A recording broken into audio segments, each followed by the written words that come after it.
আসসালামু আলাইকুম। কেমন আছেন আপনারা? ইনশাল্লাহ ভালো আছেন। আমার বিয়ে করা 15 বছর। আমি এবং আমার ওয়াইফ অনেক ডক্টর দেখাইছিলাম, কোনো বাচ্চা হয়নি। আমি মোবাইলে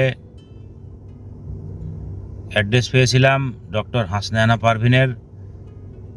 আমি এবং আমার ওয়াইফ ওনার কাছে চিকিৎসা হয়ে আমাদের একটা মেয়ে বাবু হয়েছে। আপনারা ইনশাল্লাহ আমার মেয়ের জন্য দোয়া করবেন।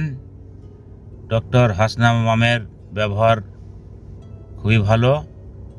ওনাদের টিমগুলো আছে, ওনাদের টিমের ব্যবহার খুবই ভালো। আমাদের কিছু মনে না থাকলে পারে ওনারা টেলিফোনে যোগাযোগ করে মনে করিয়ে দিত। তো আপনারা ভালো থাকবেন। আল্লাহ হাফেজ।